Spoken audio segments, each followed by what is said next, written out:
Hello and welcome to Catholic in America. Today we're talking about the occult. We'll be talking today about the various different practices and what our position as Christians are on seances, horoscopes, tarot card reading, palm reading, etc. So if you're watching this episode through your television, through your iPad, your computer, your phone, or your crystal ball, stay tuned.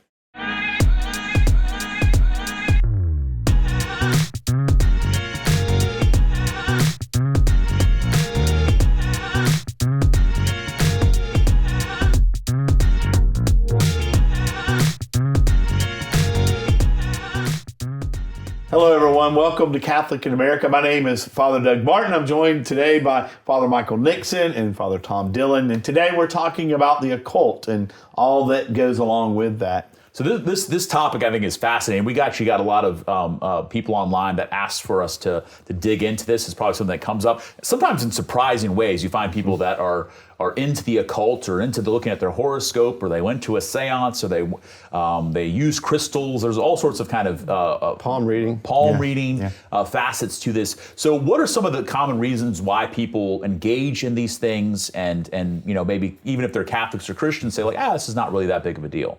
For fun. For fun? I think people do it for fun. I think people don't take these things seriously necessarily. Like they go have their palm read and they leave kind of laughing about it.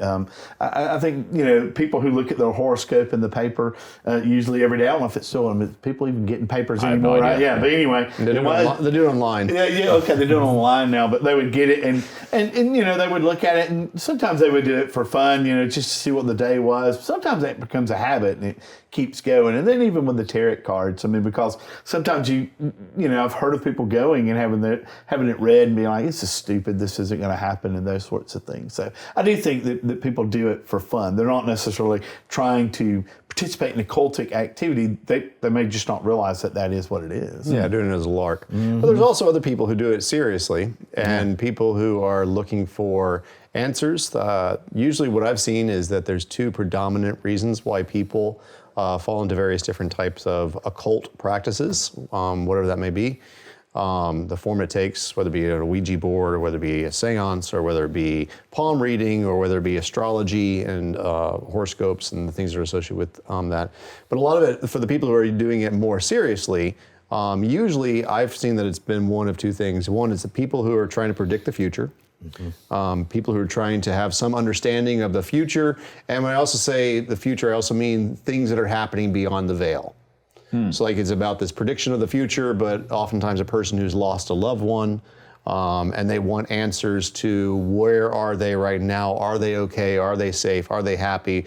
They want to make some type of restitution, make sure that person knows that they forgive them, or that sometimes they want to know that person's damned. It might be any number of things. Like they want to make sure that person's suffering. I want to make sure that person's I want to make sure that Yeah. person is suffering, or maybe not hell, because they don't necessarily believe in hell. They believe they're in Tartarus or they're something else, but they do believe in an afterlife, and so people want to know what happened to their loved ones outside of that. So that's why a lot of things will be about predicting either the future, also like what's going to happen in my life, and they want to have some type of control over the future. So it's sort of like a Marty McFly.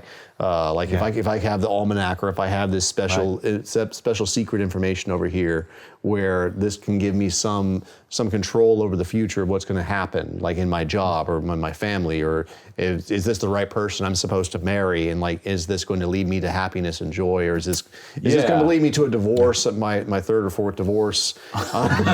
So like there's all this question of like predicting the future, of like knowing what's going to happen or what's happening outside of space was one. And I'd say that's so the foretelling. That's why I usually put it in the category of foretelling. So that's one major category. Another major category why people I've seen fall into the occult and occultic practices is because they're trying to understand and know who they are. Yeah. So oftentimes people with severe traumas or severe like bad things have happened in their life. They want to know the answers to why did this happen to me, or bad things have happened in their life. They want it, and they're confused about their own identity. They want to know who they are. And so they fall into various different types of occultic practices to try to answer the fundamental anthropology question of who am I? Why am I here? What is my purpose?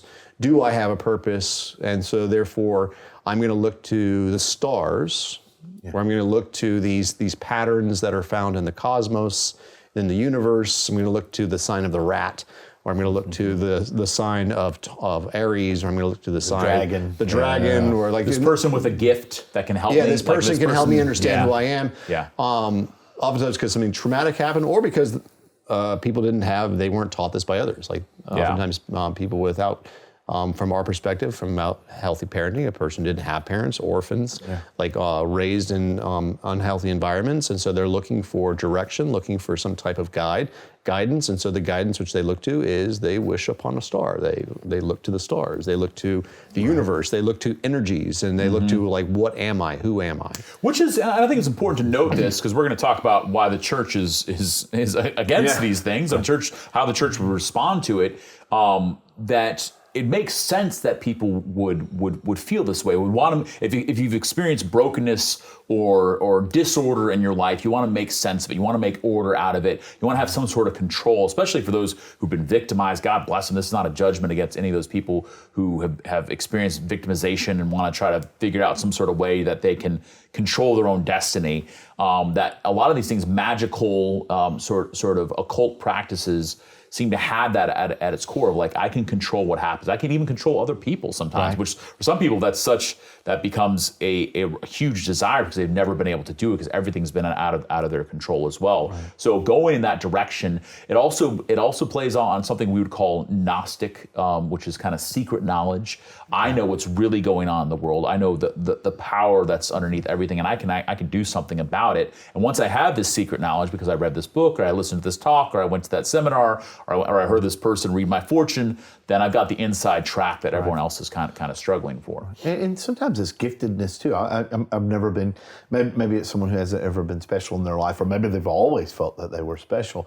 And to have these kind of powers, to be able to tell someone the truth about themselves, or at least for what they're perceiving, or telling them something that's happening in their future, it's a way for them to gain some popularity. And I know that's not what they would say, but it does become that sometimes, where it's a way of having popularity, like you said, power, but also it's a way of finding importance. And I think you were saying as well about people trying to find themselves, who they really are. And in some ways, when they have this, it kind of defines, it gives them their purpose and their call. I think, but also another reason why I think people also look to it, because they are looking for help in their relationships. Mm-hmm. I've actually seen that a lot, because it's also like, it sometimes could be like, is this going to be my spouse? Should I marry this person? Should I not marry this person? But it can also be like, some of these things are also, there's like a lot of like patterns, and patterns are a big thing in like almost all the occult activities, is like these patterns. And so like, if you look at that, there's oftentimes a lot of psychology and psychological patterns of behavior. So like, the reason why I'm having conflict with this person over here is because they're a Taurus. And so like, there's certain personality behaviors that are associated with a person who's born in the month of May, right? Versus like, I'm a Gemini, right? Because I'm born in June, or actually I'm born in the May. And for years I thought I was a Taurus because I was born in May, and then I found out, like in my high school years, I'm actually not a Taurus. I'm actually a Gemini. So that's funny that you know, because people ask me all the time, they're like, "Are you this sign?" And I'm like, "Well, I don't know. I know you have a lot of sisters, so that probably." But anyway, but then the question is like, then the question is like, and it's like when you're having these conflicts, especially conflicts, or also like, why am I attracted to this person? Well, because Geminis get really along with Scorpios, or that you have an Aries over here who gets really along, but they don't get along with these. So it provides meaning, but it also provides a way of interpreting things, a way in which I can understand these seeming chaos of human relationships. Like, and so it does provide, and I'd say that, and that's the thing, is like, is that a bad thing, to want to find like patterns and understand patterns? And even some of this, like some of the patterns of, obviously, in a lot of these activities are so vague, right? And so like broad reaching, but that's also their appeal, because a person who is not looking for those deeper questions, like, they're going to laugh it off oftentimes. But a person who is looking for those answers, like, they see these things that I can fit myself into. And so like you can it's very easy to fit myself into, and because some of the patterns are not completely wrong, right? Like, and therefore, like, okay, this is I can relate to this. This provides meaning. This provides purpose and provides stability. And that's where a lot of times people will fall into various practices because they find that there's some value that it brings to their life. So I want to kind of dive into this because I think on the face of it, a lot of people, their first response is, well, I know what my response is to the occult is it's all garbage. It's all nonsense. It's all made up. It's all charlatans and hucksters. And I think maybe we should kind of start there at the most sort of like foundational level. So is there anything to this? Should it even concern us? Like, why would I care if someone's going to, it's like being mad at someone using a Rubik's Cube or something like that. It doesn't mean anything. It doesn't do anything. So does it matter if someone's using a Ouija board or going to an astrologer or a palm reader, because it's all charlatans and hucksters anyway. So maybe kind of those two things. Is it all charlatans and hucksters? And if it is or if it isn't, why should we be concerned about it? Yeah, I mean, I would say that it's not all charlatan and hucksters. I mean, I think most people who've entered into that believe what they're doing. I think that they're trying to actually bring meaning to people's life. They may be trying to make a buck too. Like a palm reader or a fortune teller or something. Fortune teller. I mean, Madame Cleo. Yeah, Madame Cleo. I think they believe they have a gift and they want to share that with the world, which is good of them to want to share a gift with the world. It's not the right gift to share. But I do think that it's not great. So, but I do think that most of the people who are in it seriously, at least who's actually giving this. Some of it's money. I mean, I don't think anyone does stuff for free. And Dude, I found out what some of those people charge. Yeah, sometimes it's like $1,000. Oh, it's a lot of money. Like $1,000, like every 5 minutes. I'm like, I look at some of the price tags that some of these things are associated with, and I'm just like, dear God. I was like, you're like, I'm on the wrong. No, seriously, because I want to get into the effects of this as well, which includes people experiencing possession and needing deliverance and all sorts of things. Absolutely. So we can get to that, but. I don't think a lot both of things them, can be true. Someone can right. be even a huckster or a just sort of I do these things and I put on the turban and I put on the special glasses and I tell people their fortune and I read the room so I can tell them, oh, your loved one is saying this, or someone who is a true believer in it and is in touch with spirits or can read auras. That whatever's going on with the people that are involved, that there's a deeper realm and probably more important realm that I think that's probably where more of our concern is going to come in. So even if someone is a huckster, that there's the potential for profound spiritual damage to be done. These psychological. These people don't have any control over. Because that's the thing I've seen consistently is that, say if someone does believe, they're like, okay, I'm really good at reading fortunes and I give a lot of people peace and I tell them about their loved ones, that what that person is doing is they are opening up doors, and anyone who participates in it are opening up doors that they can't control. Right. And that's when we start to get into the demonic and to spiritual realities, powers and principalities that are much smarter and powerful than we are and can do a huge amount of damage in people's hearts and minds and lives. Well, and I think it's also important to recognize, obviously there's going to be many people, possibly people who are watching this episode right now, are just like, oh, it's just a bunch of charlatanism, it's just a bunch of fake and hokey stuff. That's based, like there's a presupposition in that. Like as soon as a person says it's all hokey, it's all crap, it's all that, there's a presupposition. You're presupposing that the spiritual realm, and that there is no such thing as a spiritual realm, there is no such thing as any type of spiritual realm where there are other types of things, right? So if a person who says it's all charlatanism, and I would actually agree that in my opinion about 95% of it is charlatanism and is people who are not. But the question is, you can't make that statement with as a fact that there is no spiritual realm.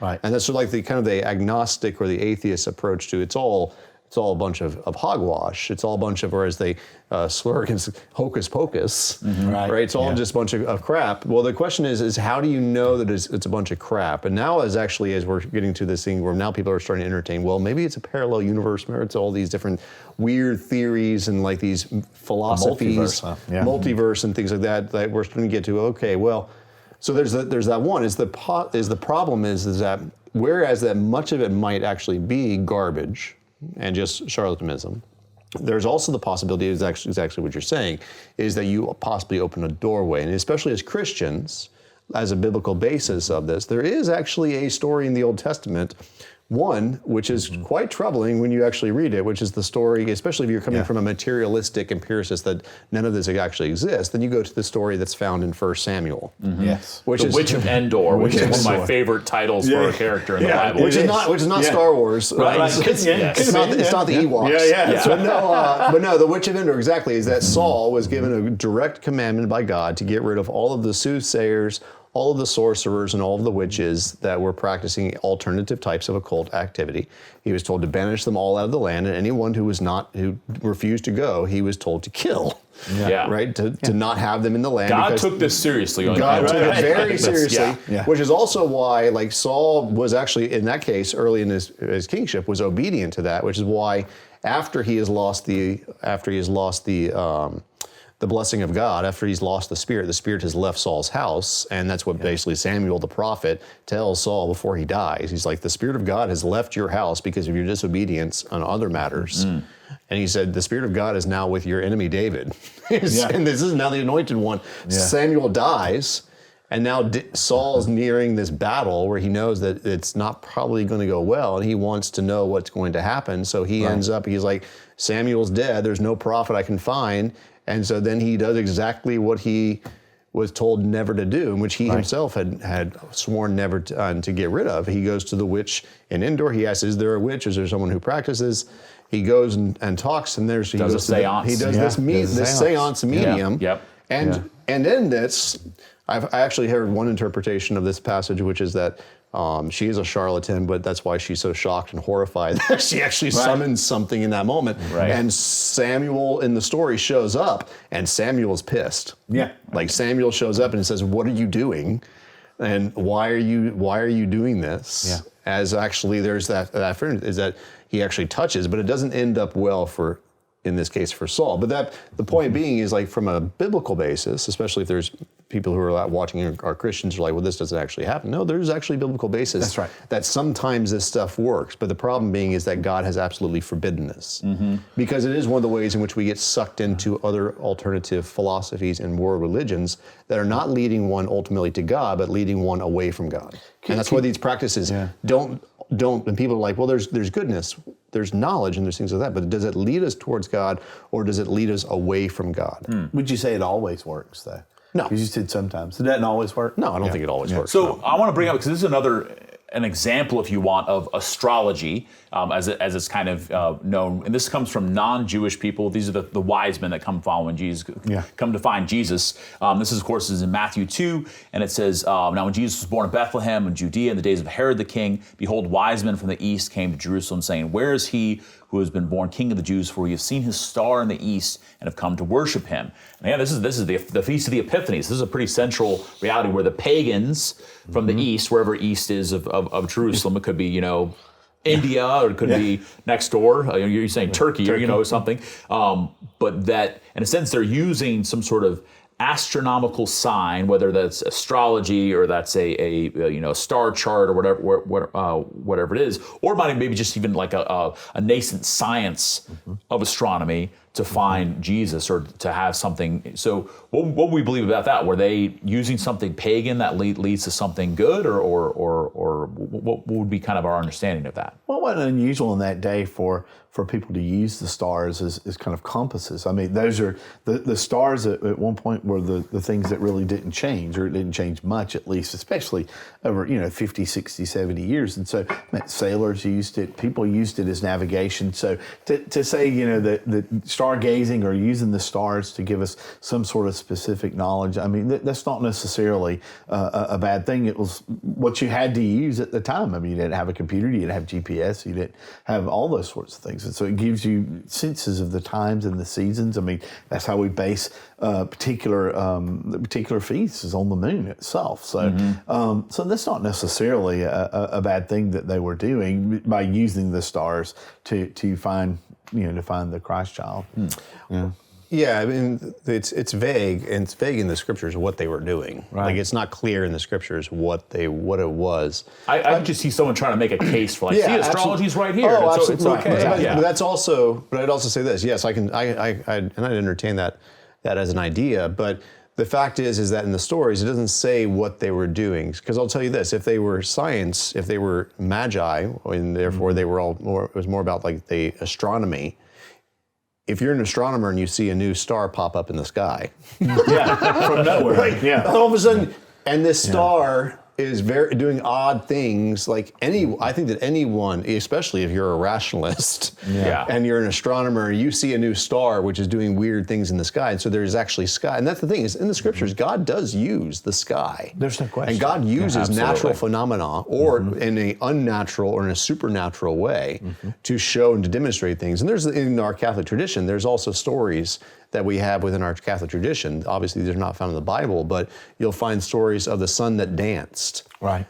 With Fatima, I believe it was. But then also or Joshua, where it stands still in the sky, and then which is also referenced where the sun stood still for a moment in the sky as Joshua was waging war in the book of Joshua. But the point being is like God will use events in nature. So was this some extraordinary thing, or was this or the other alternative is that these were astrologers, people who were practicing some type of foreign religion, and therefore that's why they were attuned to it, which is possible. And that's the thing is like even in some of these practices, like God can use. I think that also God's made it pretty clear that from the scriptures that He prefers not to use those things because it's too dangerous. Like it's too dangerous, and there's too many pagan anti-God philosophies, and there's too many other things that are bound up in these practices. Like to a certain extent, like especially like when you get into seances, which is summoning the dead. Yeah. And there's a lot of world religions that have practiced this and do practice this. Which is like calling upon one's ancestors, trying to connect to the next life and things like that. Like the problem becomes in those cases is like you're playing with fire. Like you're playing with very dangerous things. One, it's not going to work, and you're going to be taken advantage of.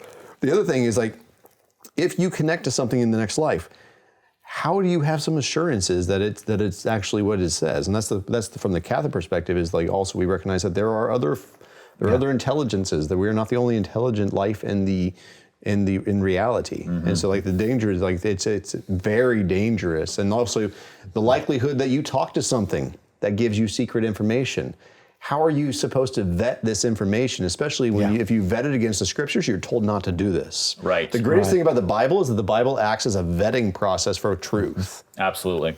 I love to. So this is kind of, and just in a nutshell, what the church teaches on these aspects. And this is from the Catechism of the Catholic Church, paragraph 2117. It says, all practices of magic or sorcery by which one attempts to tame occult powers. So it's not saying the occult powers don't exist, that they do exist, but that we're trying to attain them so as to place them at one's service and have a supernatural power over others, even if this were for the sake of restoring their health. So even like I went to this healer and they use crystals and they use magic and they use, those are gravely contrary to the virtue of religion. So the Catechism does use this kind of language, all the time about anything. Say it's gravely contrary to the virtue of the worship of God. These practices are even more to be condemned when accompanied by the intention of harming someone or when they have recourse to the intervention of demons. Yeah, which is cursing. Right, when I curse somebody. Wearing charms, this is important, is also reprehensible. Spiritism often implies divination or magical practices.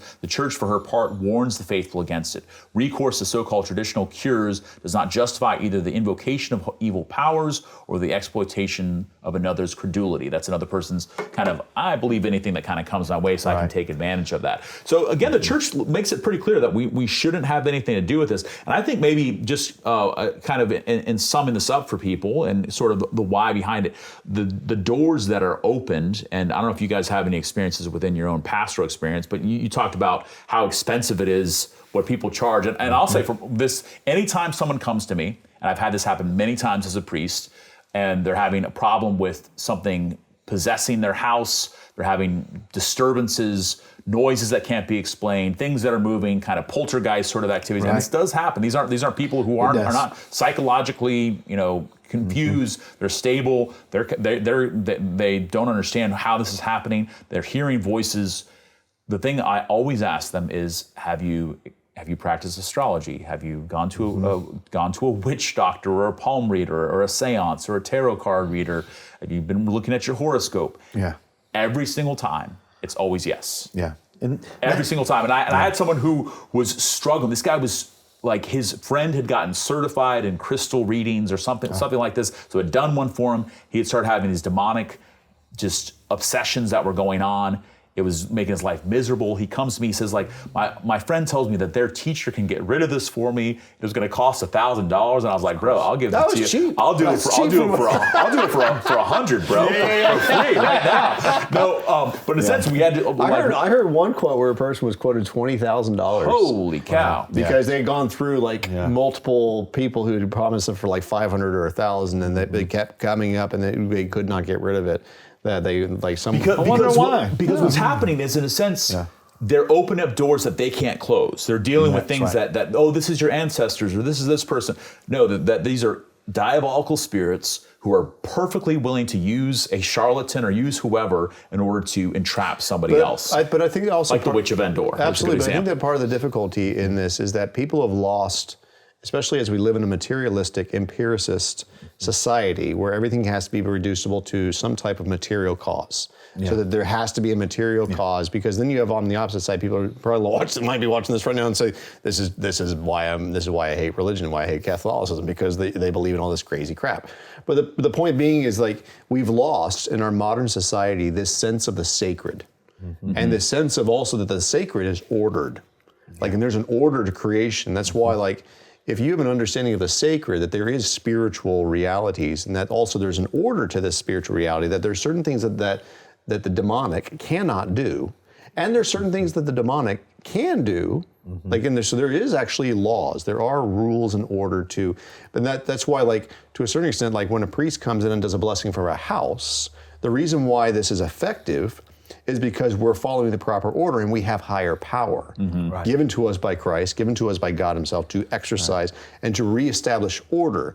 The problem with many of these practices, especially like crystals, then the question becomes why the heck, what's up with the crystals? Well, a lot of these practices, whether it be horoscopes or crystal reading or crystals in general, stem to this practice of crystals in general is stems oftentimes to this idea that if you can reduce all of matter to its most primal essence, and one of the philosophies is that a crystal is one of the most primal essences.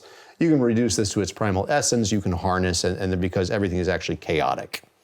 Everything underneath everything is chaotic, so harness it down. This is not the teachings of Scripture. This is the teachings of ancient paganism. It is that chaos preceded order, and therefore let's just bring everything down to its primordial essence. That's what I'm saying. People get caught in these practices, don't realize that inadvertently by doing this, their minds and their beliefs are affected, and they're not being drawn towards God. They're being drawn towards philosophies, which are spiritualities, which ultimately intensify and makes things worse. And that was the reason why I asked a minute ago when I said, do these things work? Do they always work? They always work. They just don't work maybe in the way that they want them to. Well, there's they an always effect. have this They effect. always, there's cause and effect. Right. So there's always an effect that just doesn't always have the effect they want. Right, exactly. So they're looking for healing for their mother. They're looking for And that may not work. for healing from their cancer. What they don't find is that they're now, whether just even their mind, being drawn away towards things that are not going. Because I'll tell you this, everything that the occult promises and tries to offer to people is things that actually our own faith offers us, but in a very particular, ordered and structured, and also in a very freeing way. We don't charge for the sacraments. Absolutely. That's right. We don't charge for... And they require faith. And they require faith. Absolutely. And these things don't. Not control or control. magic or anything else. Faith is always about a relationship with God and with His church. So I think about this too. If someone has practiced this, has fallen into this, maybe had a habit of of horoscopes or Ouija boards or tarot cards, went to a seance, I would say the first thing to do is get rid of any of it, get rid of all of it, burn it, throw it in the trash, throw it away, don't give it to another person. And also repent of it. I think that's the sacrament of confession. I've heard this said before, is more powerful even than the rite of exorcism. So people that say, I need an exorcism, first of all, the sacrament of confession, reconciliation is so powerful. The Lord breaks those bonds and does something powerful. So I'd really recommend anyone who's watching, who's maybe participated in those things to make that break, because God has something better for you. Yeah. And I think that's maybe the best news of all this is we can put aside those superstitious practices and be drawn into a deeper relationship with the Lord Jesus, who's given us His church as that source of healing and grace. And it's much better, and it's free too. Which is free. Jesus already paid the price. Yeah, not $1,000, not $20,000. Yeah, excellent. Well, guys, a good conversation today about the occult, about all these different superstitious practices, what our faith teaches us about it, and how that's calling us to make progress as followers of Jesus. So, thank you guys so much for watching. Thanks for tuning in, for supporting us here at Catholic in America. If you would like to share, and subscribe to these videos, that really helps us out. Also, if you want to check us out and support us on Patreon, we'd greatly appreciate it. Thank you so much, and God bless.